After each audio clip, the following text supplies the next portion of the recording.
Sir আমার বউ আমাকে প্রতিদিন ধরে মারে। এই, তুমি প্রতিদিন তোমার স্বামীকে ধরে মারো কেন? বেশ করেছি, ও প্রতিদিন রাতে কেন আমার বাচ্চার দুধ খেয়ে নেয়? গ্রামের এতগুলো মানুষের সামনে তুমি বড় মুখ করে কথা দিয়ে আসলে এই মেয়েকেই তুমি বাড়ির বৌমা করবে। হ্যাঁ তো এই 5 কোটি ফালতু কথা বলে না কেমনি? আমার ছেলে বিদেশ থেকে সংস্কৃত পাস করে আসলেই এই মেয়েকেই বাড়ির বৌমা করবো। থামাবে, থাম। ওই তো আমার সাথে বিদেশ থেকে সংস্কৃত পাশ করে এসেছে, কিন্তু সঙ্গে ওটা কে? পিতা ইয়াং মামা ভাগজান কি বলেন সংস্কৃত? বলছে ও আমাকে বিয়ে করেছে, বাংলা ভুলে গেছে, সংস্কৃতে বলুন। নাং নাং বাবা, সারা গ্রামের লোকের সামনে আমি কথা দিয়েছি এই মেয়েকে তোর বউ করবাম।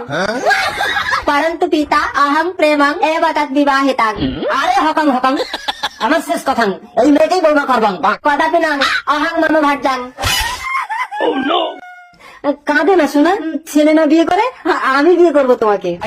তাড়াতাড়ি বাড়ি এসো, আমার ভুল হয়েছে। তাহলে তো মা আমাকে মারবে বাবা। মা বাবা আসছে। সুজয়, তোর বাবা আসলে বুনুকে মেরে দেবে। চল আমরা অনেক দূর চলে যাবো। না আমি যাবো না, বাবা আমার জন্য কথা কি আনবে। মেয়েকে বাঁচাতেই হবে, তাড়াতাড়ি চল সুজয়। শিখা, আজ তুমি মেয়েকে আমার হাতে বাঁচালো, যৌবনকালে যেদিন জানোয়ারগুলোকে রেপ করে মেরে দেবে সেদিন তুমি কি করবে?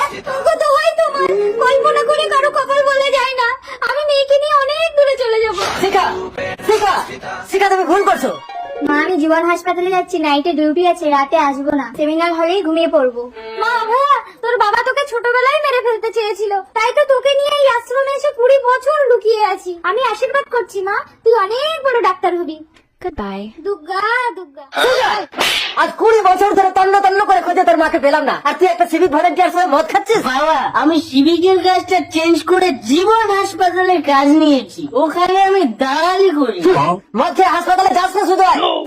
মাসি, অভয়াকে হাসপাতালে রেপ করে মার্ডার করেছে, আসামিকে পুলিশ ধরে ফেলেছে। মাসি হাসপাতাল সুপার এখন মিটিং করছেন। কেন আমার মেয়েকে দেখতে দিচ্ছেন না পুলিশ? ঠিক আছে, আসামিকে আমি অন্তত একবার দেখতে চাই পুলিশ। ঠিক আছে, এখানে দাঁড়ানো, আসামিকে আনছি। কেন না মাসি? আবে চল আসামি।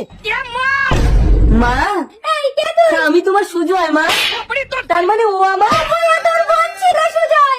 এই, ছেড়ে দাও আমাকে, কেউ আমার কাছে আসবে না। আমি একটা অপরাধী, আমি একটা জানোয়ার, তাই আমার শাস্তি।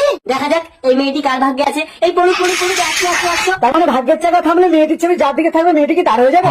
ভাগ্য থাকলে বউ পাবে, আর পুণ্য করলে পুত্র পাবে। এই পড়ু পড়ু, ভাগ্য দাঁড়ি একশো একশো।